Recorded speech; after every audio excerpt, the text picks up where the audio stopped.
आदाब नाज़रीन, खबर दिन भर में आपका खैर मकदम है। मैं मोहम्मद शहबाज। नज़र डालते हैं पहले सुर्खियों पर। सीएम केसीआर ने 8 नए सरकारी मेडिकल कॉलेजों में MBBS तलबा की तालीमी सेशन का किया इफ्तिताह। सीएम वाइएस जगन मोहन रेड्डी का बयान, कहा आंध्र प्रदेश में शराब की फरोख्त में आई कमी।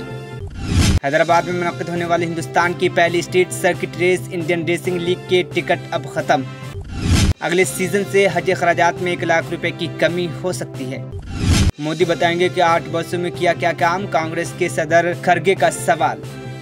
अब खबरें तफसील से। वजीर आला के चंद्रशेखर राव ने मंगल को 8 अजला में फैले 8 नवतामीरशुदा सरकारी मेडिकल कॉलेज में तालीमी सेशन का बाज़ाब्ता इफ्तिताह किया। उन्होंने दोपहर 12 बजे तक प्रगति भवन से अमली तौर पर क्लासों का इफ्तिताह किया। इसे तेलंगाना की तारीख का एक मुबारक दिन करार देते हुए वजीर आला के चंद्रशेखर राव ने कहा कि रियासत हुकूमत का मकसद रियासत के तमाम 33 अजला में एक सरकारी मेडिकल कॉलेज कायम करना है। रियासत की तश्कील के बाद मेडिकल कॉलेजों की तादाद 5 से बढ़ाकर 17 कर दी गई है। इस आगाज के साथ हमारे पास 17 अजला में एक मेडिकल कॉलेज है। अगले 2 साल में हम बाकी अजला में 17 नए कॉलेज शुरू करेंगे। रियासती काबीना पहले ही इसके लिए उसूली मंजूरी दे चुकी है। वजारत खारजा की तरफ से पासपोर्ट की तस्दीक के टाइमलाइंस को बरकरार रखने के मामले में तेलंगाना पुलिस को बेहतरीन में से एक के तौर पर तस्लीम किया गया है। तेलंगाना के DGP M महेंद्र पाल सिंह ने कहा है कि रियासती पुलिस की मुसलसल कोशिशों की वजह से पासपोर्ट की तस्दीक की टाइमलाइन से देखभाल के लिए उसे साल 2021-22 तक मुल्क की बेहतरीन पुलिस तस्लीम किया गया है। मंगल की सुबह स्वान मंडल के गंजल गांव के करीब एक टूल प्लाजा पर आग लगने की वजह से एक निजी बस से उतरने के बाद तकरीबन 29 मुसाफिर मौजजाना तौर पर बच गए। बस में शॉर्ट सर्किट के बाद आग लग गई, जिसके नतीजे में बस में धुआं भर गया। परेशानी महसूस करते हुए मुसाफिर फौरन गाड़ी से उतर गए। इनके नीचे उतरने के चंद मिनट बाद ही बस में आग भड़क उठी। अन्य शाहिदीन का कहना है कि मुसाफिरों की होशियारी से उनकी जान बच गई और बड़ा हादसा टल गया। टॉलीवुड के सुपरस्टार कृष्णा का देहांत हो गया। उनकी उम्र 79 बरस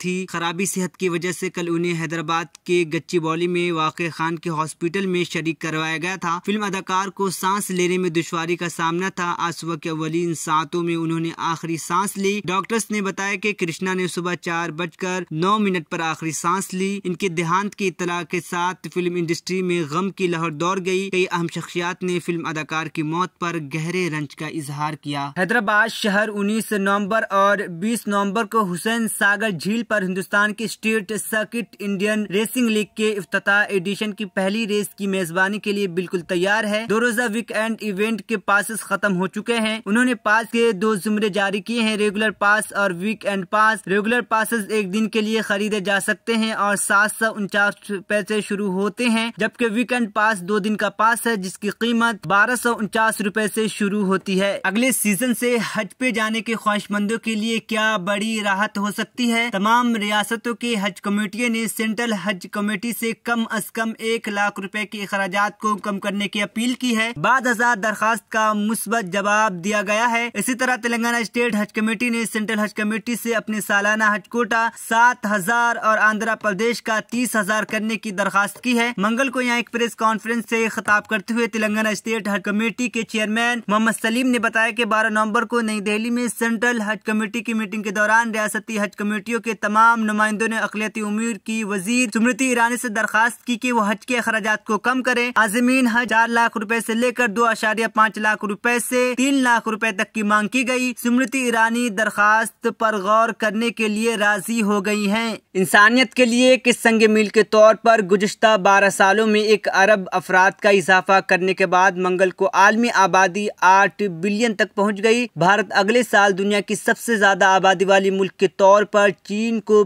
पीछे छोड़ने की मंजिल पर है। अक़वाम मुत्तहिदा ने कहा है कि आलमी संग मील सेहत आम्मा में बड़ी बेहतरी का इशारा देता है, जिसने मौत के खतरे को कम किया है और मुतवक्किअ उम्र में इजाफा किया है। लेकिन ये लम्हे इंसानियत के लिए एक वाज़ेह कॉल भी है कि वो तादाद से आगे देखें और लोगों की हिफाजत के लिए अपनी मुश्तरका जिम्मेदारियों को पूरा करें। आंध्र प्रदेश के वजीर आला वाइएस जगन मोहन रेड्डी ने कहा कि शराब की कीमत में इजाफा और हुकूमत की तरफ से मुख्तलिफ कंट्रोल इक़दाम जैसे बैलेंस शॉप्स को हटाने और परमिट रूम्स की मनसूखी की वजह से शराब की फ़रोख्त में ज़बरदस्त कमी आई है। पीर को यहाँ आमदनी पैदा करने वाले महकमों के जायज़े इजलास से खिताब करते हुए उन्होंने खुसूसी नफाज ब्यूरो SEB को गैर कानूनी शराब की तैयारी और फ़रोख्त पर खुसूसी तवज्जो देने की हिदायत दी। कांग्रेस सदर मल्लिकार्जुन खड़गे ने भारतीय जनता पार्टी पर तकसीम करो और हुकूमत करो की पॉलिसी अपनाकर हुकूमत चलाने का इल्ज़ाम लगाते हुए कहा कि वज़ीर आज़म नरेंद्र मोदी को 70 वर्षों के कामकाज का हिसाब मांगने के बजाय अपने 8 साल दौरे हुकूमत का हिसाब मुल्क को देना चाहिए। खड़गे ने कहा कि आज तोड़ने वाला माहौल है और सच ये है कि बीजेपी मुल्क को तोड़ने का काम कर रही है, जबकि कांग्रेस अपने नौजवान लीडर राहुल गांधी की क़यादत में मुल्क को मुत्तहिद कर रही है। यही वजह है कि भारत जोड़ो यात्रा निकाल कर मुल्क की यकजहती की बात कर रही है।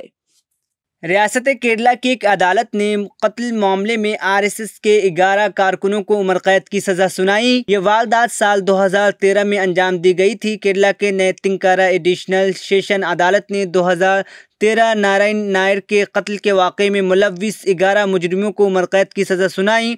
उनका ताल्लुक़ आरएसएस से बताया जाता है। करीब 9 साल बाद इस मामले में अदालत ने फैसला सुनाया। अदालत ने उम्र कैद की सज़ा के साथ साथ मुजरिमों को फ़ीकस 1 लाख रुपये जुर्माना भी आयद किया है। दिल्ली में एक लड़की को उसके आशिक ने कत्ल कर दिया और उसके लाश के टुकड़े टुकड़े करके कई इलाकों में फेंक दिया। मुलजिम को 5 माह के बाद गिरफ्तार कर लिया गया है। बताया जा रहा है कि मुलजिम ने कत्ल करने के बाद लड़की के करीब 35 टुकड़े कर दिए और उन टुकड़ों को दिल्ली के मुख्तलिफ इलाकों में फेंक दिया था। पुलिस ज़राए के मुताबिक मुलजिम आफ्ताब ने शरदा की लाश के 35 टुकड़ों में काट कर पहले अपने घर में रखा। आफ्ताब ने मनसूबाबंदी तरीके से नाश के टुकड़ों को एक नया फ्रिज खरीद कर उसने नाश के टुकड़े 18 दिन तक अपने घर में रखे। रात 12 बजे वो लाश के टुकड़ों को प्लास्टिक के थैले में डालकर फेंक दिया करता था। ताहाल तकरीबन 10 से 15 टुकड़े बरामद भी हुए हैं। पुलिस ने हफ्ते को आफ्ताब को हिरासत में ले लिया तो आफ्ताब ने बताया कि शरदा उस पर अक्सर शादी के लिए दबाव डालती थी। 18 मई को इसी बात पर उन दोनों के दरमियान झगड़ा हुआ और उस दौरान उसने शरदा का गला दबाकर कत्ल कर दिया और नाश के टुकड़े टुकड़े कर दिए। ट्विटर के नए बॉस एलन मस्क ने ऐलान किया है कि माइक्रो ब्लॉगिंग प्लेटफॉर्म जल्द ही तंजीमों को अपने मुताल्लिका अकाउंट की शनाख्त करने की इजाज़त देगा। एक ट्वीट में मस्क ने कहा कि जल्द ही शुरू होने से ट्विटर तंजीमों को ये शनाख्त करने के काबिल बनाएगा कि असल में उनके साथ कौन से दूसरे ट्विटर अकाउंट्स वाबस्ता हैं। आखिर में सुर्खियाँ एक बार फिर। सीएम केसीआर ने 8 नए सरकारी मेडिकल कॉलेजों में MBBS तलबा की तालीमी सेशन का किया इफ्तिताह। सीएम वाई जगन मोहन रेड्डी का बयान, कहा आंध्र प्रदेश में शराब की फरोख्त में आई कमी। हैदराबाद में मुनक्किद होने वाली हिंदुस्तान की पहली street circuit race Indian racing league के टिकट अब खत्म। अगले सीजन से हज खराजात में 1 लाख रुपए की कमी हो सकती है। मोदी बताएंगे कि 8 वर्षों में किया क्या काम, कांग्रेस के सदर खड़गे का सवाल। खबर दिन भर का सिलसिला यहीं पर इख्तिताम पजीद हुआ। मोहम्मद शहबाज को दीजिए इजाज़त। अल्लाह हाफिज़।